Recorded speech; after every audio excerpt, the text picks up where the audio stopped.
Hello, everybody. Welcome back to my channel. This is Teacher Norma the Homesteader.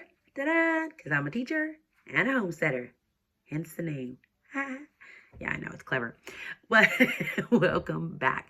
Okay, I wanted to welcome the new teachers to this profession. I know sometimes the news, the media, can highlight things that are not so kind about teachers. And they can also say that we don't get paid enough and we go through a lot of stress and things in the classroom. And yes, those things may be true. I understand. But for the most part, teaching is very rewarding. You get to think about it, you get to affect lots of professions and lots of generations. You do. Just think, you're going to have future lawyers, future teachers, future accountants, all kinds of professions. You name it, you'll probably have them in your classroom that will aspire to be those professions later on. And you don't even know it. And so you have that in your hands. And you get to mold these children to be the best that they can be.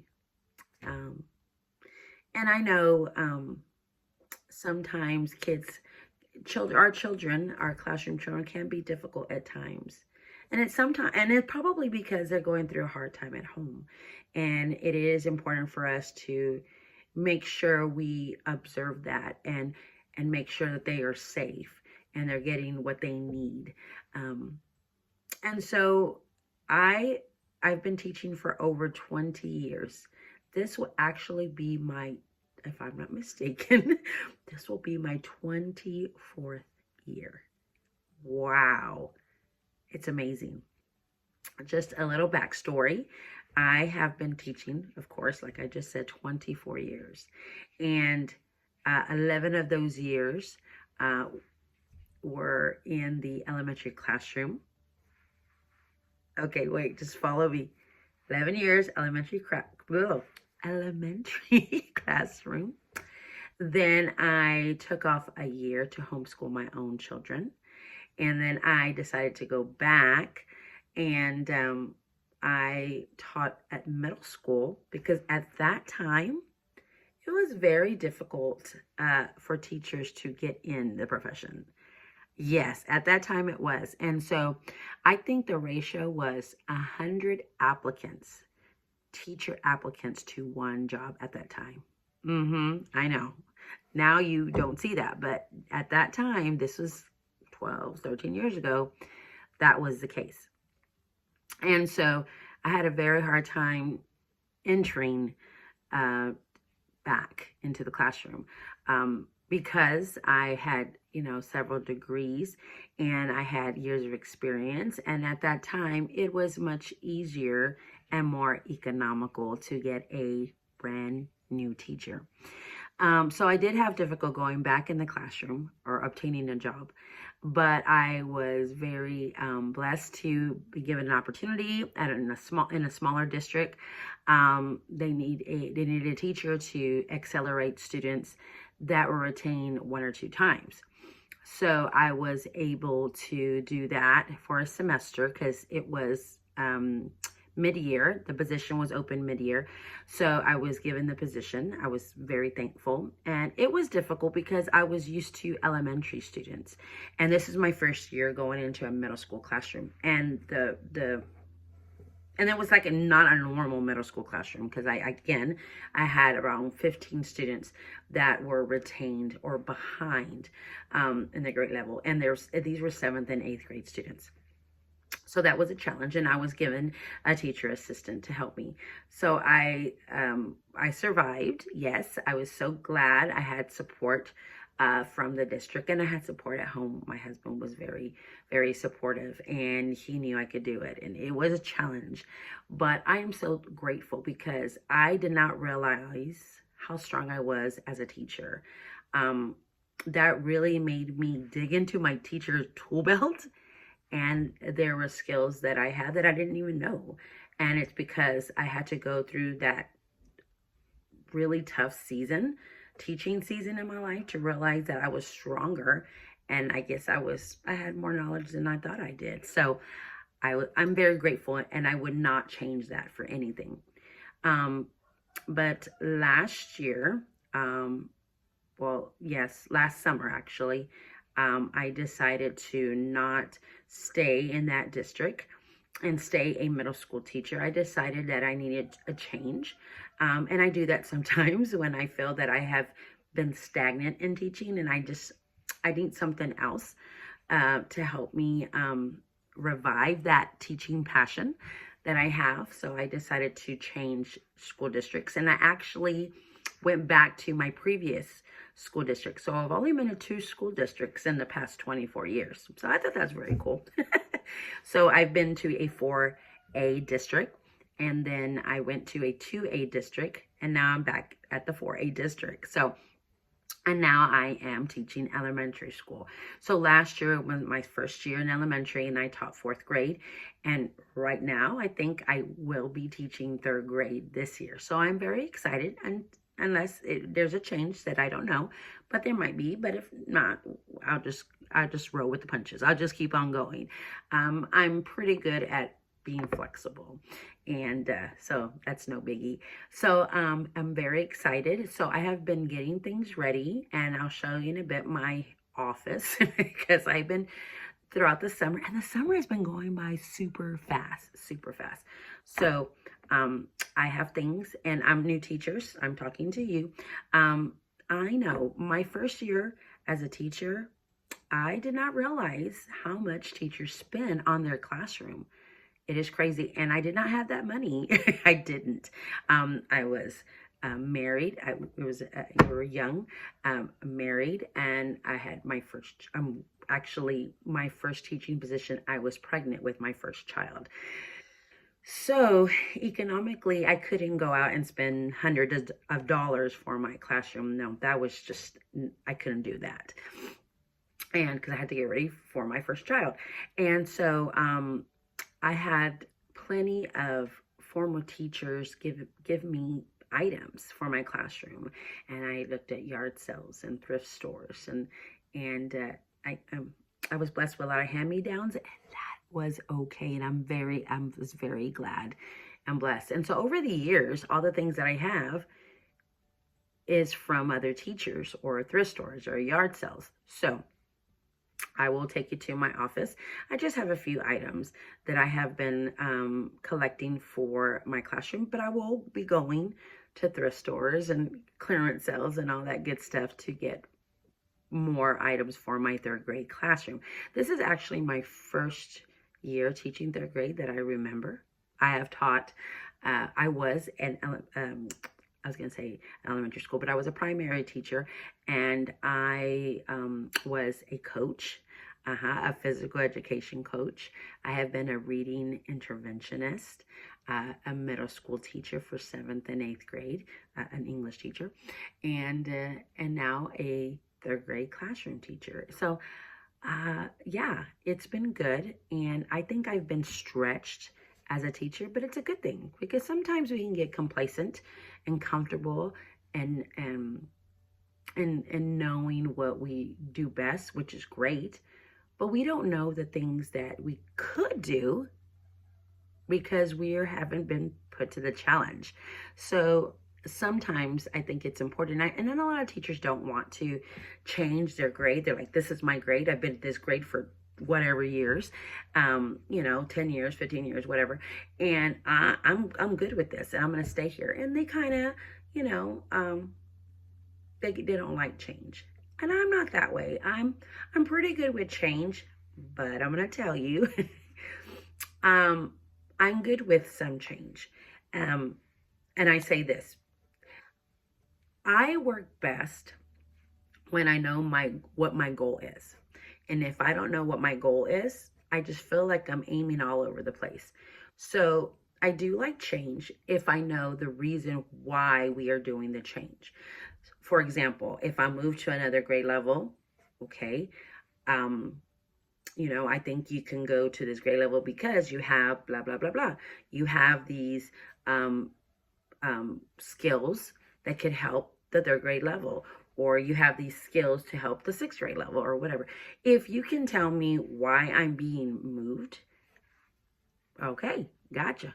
And what do you want me to do in that position? What is your goal for me? Gotcha. But if I'm just being moved because I don't know, and you can't tell me why, well, I won't, you need to tell me why. I don't like to be placed in a position where I'm just there for convenience and there's just no rhyme or reason why I'm there. No, I need to know why, and I need to know what your goal is for me there. What's the reason why you placed me there, and what do you want me to attain? And I will do it. I will do it. So that's how I roll. I don't know if if that makes any sense. But so if you're a new teacher, I'm sorry to keep on rambling, but I want to tell you, welcome to the profession. It is great. It is what you make it to be. Is it going to be hard? Absolutely, it is. It is, but you're not alone. There's a community of teachers that really want to be in the profession, and they want to see change in education, and they want the best for the students and the parents. And so we do need more compassionate teachers who want to see the best in children. And my first class, I have seen those students, actually have some of those students in my church. So I get to see them quite often, and they're in their 30s. Yes, 30s and 20s. I have seen, and I actually was able to teach with one of my kinder and first grade students. I think I had that. Yeah, I did have that student because I was a physical education teacher. So I had that student for 2 years for kinder and first grade. And I want to say 8 or 9 years ago, I actually taught with my former student. And so that former student was a colleague, a teaching colleague of mine. And I taught him in kinder and first grade. Yeah. And it happens, but it's good. It's good. I think that's amazing.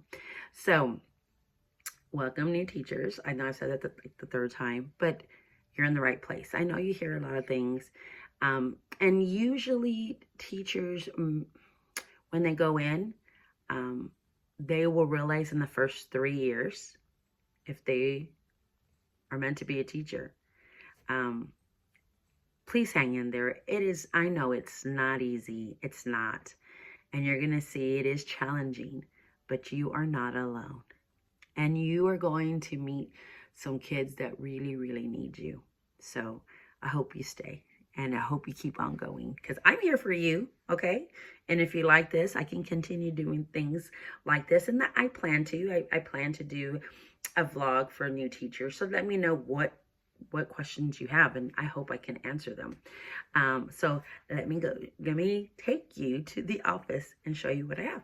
All right, here we go. Okay, so this is what I have. One of my friends, and she's actually a former teacher, but she's retired, and she works at a thrift store. Now she volunteers actually at a thrift store in a pantry, and she saw this, and it is actually a book rack, I believe, or like a little bookshelf. I'm not exactly sure. Yeah, she told me it's for books. So, and this was only $3. $3. So that is awesome. And I'm going to take that to my classroom. I do have some puzzles, but those are younger level for younger children, and those are going to stay for my grandson. But I do have this, and I went to a workshop a couple of years ago, and it was a